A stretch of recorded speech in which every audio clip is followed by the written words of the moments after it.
Now, it's interesting, by the way, to notice the kinds of lies that we might tell about ourselves to fit in. Oh yeah, I want to run a marathon. Oh, dude, I ran the rock and roll marathon back in last month. Oh, did you really? Yeah, I ran that marathon, but you didn't. You sat at home, or you were down there and you saw other people run it, so you just lied and said that you ran it. What does that tell you about yourself? Now, we could sit and go, it tells me I'm a terrible person and a liar. Yeah, but something more important than that. It tells you who you admire, and it tells you who you would want to be. I want to be a person who could run a marathon. That's why I lie about it. So now what can you do? Become an honest person. How do you do that? Go run a marathon. You don't have to win it. You don't have to come in the top 1,000 even.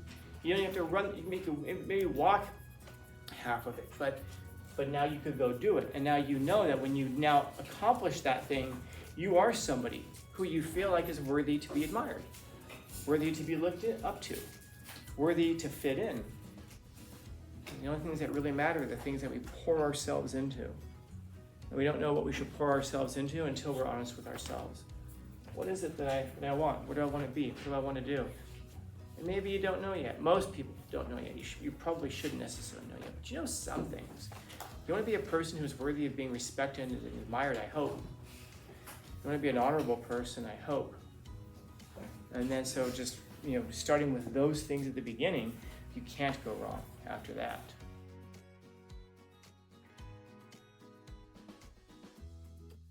This is something that, I don't know if this will make sense to you. I hate saying stuff like this because it's usually a cop-out, but this is one of those really rare circumstances that it just might be true. You'll understand when you get older. I hate saying things like that because usually, again, that's just what a person says when they have no argument and they want to shut you down. But this is interesting. I wonder how often we think we really, like when we lie to our parents, we think we got away with it. They didn't know. When you get older, you will realize your parents knew. They tolerated it. They let it go for it. It's the same with, I hear students say, oh, my teacher didn't even know. Teacher just didn't want to chase you down on it. Teacher just didn't want to, pull you aside and deal with every single little problem. Parents, same thing. And I hate when we say that because, again, usually that's just a cop-out for, I don't want to have to explain it to you. You'll understand when you're older. But some of you will have parents you'll be sitting around with them when you're in your 20s or 30s or something like that, and you'll say, oh man, one time, Mom, I did this, and you never even knew. And your mom will be like, I knew. What? How come you didn't say anything? How come you didn't, Because also good parenting, a big part of it is letting people kind of go. But my point is just that, we sometimes we'll lie to our parents and then we think oh, my parents think I'm an angel. They probably know that you're not. They just think about what that means for them, though. They raised you. You're a product of their effort. 18 years of effort. They poured themselves into you or didn't. And whatever is happening right now, whatever is behaving right now, is a product of all of that. Imagine having to deal with that all the time, especially, and that's assuming you're the only one. Imagine if there's multiples. And then there's also work. Then there's also other life stuff. There's a lot going on. And so we might think our parents have a very specific view of us, but they might actually know the truth. Kind of another maybe more kind of movie stereotype version of this is that movie trope where the person's in the bathroom and they're sitting instead of one of the stalls and they just got a new haircut and they think it looks great. And then their friends are go, oh my gosh, it looks great. And then you're in the bathroom stall and your friends come in the bathroom and they don't know that you're in there. And they're, oh my God, did you see their new hair? And they're laughing about how stupid it looks. That would be a very strong example of cognitive dissonance. The way that you see yourself is so different from the way the rest of the world sees you. You might think that the world sees you as being very smart, but in actuality, they think you're really silly and dumb. Now, that doesn't have to only be the negative. We tend to focus on the negative, but it could also be the opposite. And for some of you, man, I wonder if any of you are that person who people come to for advice, and you're just like, dude, why do people come to me for advice? I don't know shit about fuck. Why are they coming to me? Well, it's because they see you differently than you see yourself. You might see yourself as, silly and dumb, but other people, for whatever reason, are seeing you as wise. And so, in other words, it's just when there's an incongruence, there's a difference between how you see yourself and how everybody else sees you. And there's a reason for that. I'm actually going to say something about that. But this will come up a lot throughout the school year. I'll reference this concept of cognitive dissonance because it shapes a lot of us in how we are. Yeah. Well, they get good grades, let's say. And so because they get good grades, and that means that you have to get good grades. But that's a lot of work though, isn't it? Same with sports, it's a lot of work also. So what can you do? Well, I guess you can just lie about your grades, right? And then you can lie about like, oh, I'm gonna play sports, but I mean, I tweaked my knee. Otherwise, I'd be out there playing.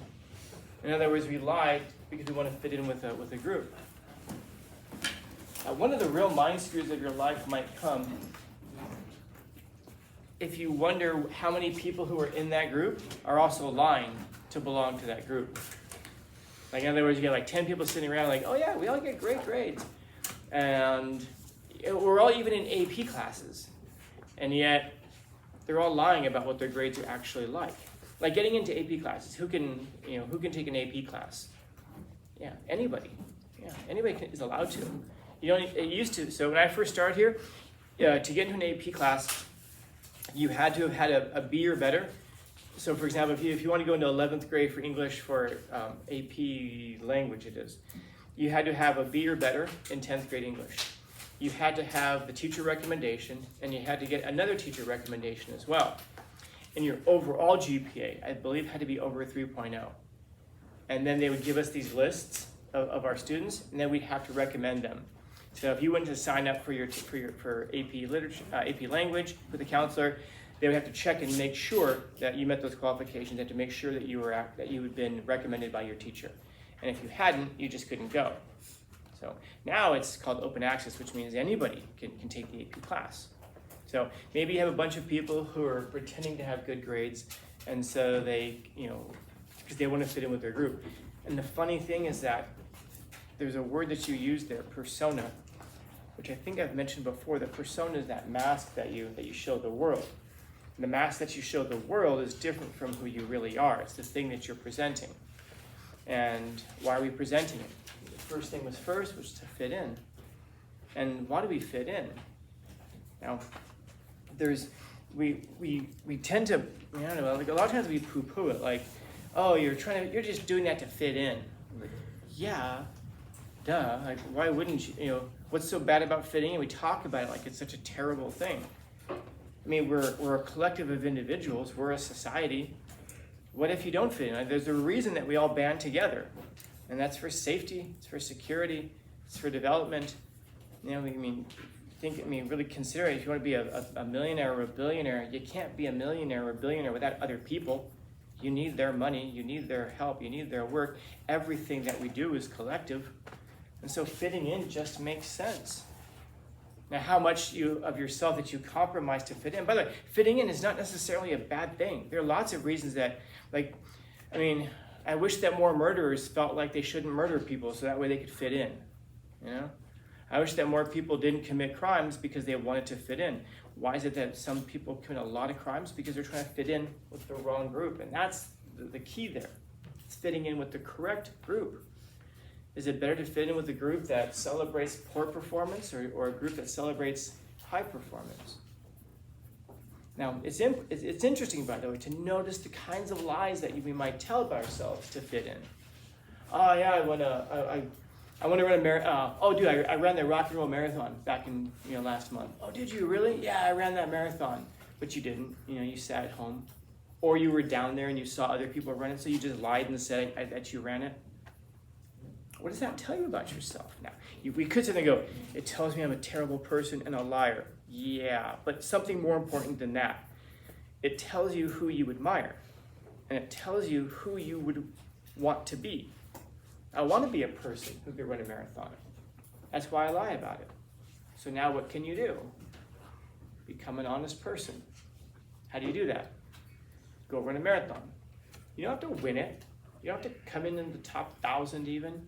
You don't have to run. You can maybe walk half of it, but now you could go do it. And now you know that when you now accomplish that thing, you are somebody who you feel like is worthy to be admired, worthy to be looked up to, worthy to fit in. So doing the things to fit in, I mean, that just tells us who we wish that we were. It's not a bad thing at all. Oh, I lie about my grades because I wish I got better grades. So what do? Well, you get better grades. Now, how you go about doing it, of course, is going to be important. If you cheat your way through it, you can't possibly feel appreciative and good about that because you didn't actually accomplish anything. It would be the same as if you came along and I just said, you know what, everybody, A's. You might celebrate and go, oh yeah, that means no work. Joke's on you. What that also means now is no achievement, no overcoming hardship, no overcoming challenges, nothing to feel good about. And so we like to, it's good for us to have these things that, these check-in points, I guess, these checkpoints to tell us whether or not we're doing good things. Am I doing the things that I would admire other people for doing? Am I doing the things that I'm lying about because I wish I was doing them myself? I really do. Again, it gives us, do not walk in front while I'm talking, dude. Oh my God. It tells us who we could be, by the way, also. Because is it possible to run a marathon? Yeah. If you go watch the Rock and Roll Marathon, it'll tell you right off the bat it's possible. Thousands of people do it. So I guess the question is, that's a real question, by the way. Why not you? Why not you? Because I'm not in shape.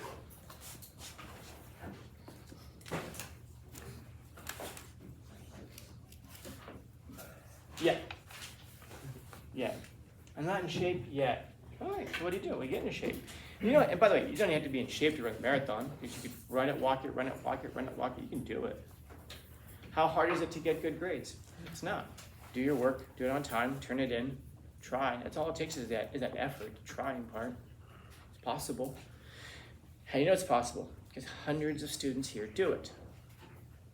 In other words, if other people do it, it becomes that question, why not you? Why not you? There's no reason why it's not you. Hey, listen, walk up and down Highland Avenue. There's a lot of businesses. Why not you? Why not start your own business? It's possible. Other people do it. But the first thing that we have to do is, as Virginia Woolf says, is to tell the truth about ourselves. We have to be able to say that word yet in a meaningful way. In other words, it doesn't do for me to say, I'm not in shape yet, but you know what? I'll get in shape in 20 years. In other words, if you don't have a real plan to do it, well then don't add the word yet in there. You know, I'm not ready for, I'm going to get good grades, but you know what? Next semester. Then get rid of that word yet. But then, of course, it's hard to feel good about yourself. It's hard to appreciate. And I mean that like, especially in the long run. In the short run, of course, because you can't accomplish anything. If you ever see a person who wins a championship, man, they're celebrating and they're excited and they're happy. And they celebrate in a way that people who never win will never understand. Because you've never felt that thing before. And then once you feel it, man, it's difficult to go back. So first things first, to tell the truth about yourself. Who are you? What are your shortcomings? What do you really want out of life? I'm not saying it has to be sports or good grades, but it's got to be something. Because if you don't have, if it isn't anything and you don't have anything that you want out of yourself in life, then you don't have a direction to go in. You don't have anything to orient yourself. You're just like you're like in a life raft out in the ocean, just kind of bobbing around, making you sick, making you seasick, but not really getting anywhere. And if we think like, eventually I'll land somewhere, yeah, maybe, but it won't be from your own effort, so therefore it won't really matter. And the only things that really matter are the things that we pour ourselves into. And we don't know what we should pour ourselves into until we're honest with ourselves. What is it that I want? What do I want to be? What do I want to do? And maybe you don't know yet. Most people don't know yet. You probably shouldn't necessarily know yet, but you know some things. You want to be a person who's worthy of being respected and admired, I hope. You want to be an honorable person, I hope. And then so just, starting with those things at the beginning, you can't go wrong after that. So, and then once you tell the truth about yourself, now you can actually, in a meaningful way, tell the truth about other people. By the way, that's a hard one to do, to tell the truth about other people. Because if you don't know yourself, you can't, of course, can't know the motives of other people. And especially, by the way, if you don't know yourself, you're still being motivated. So, for example, you might think, let me think.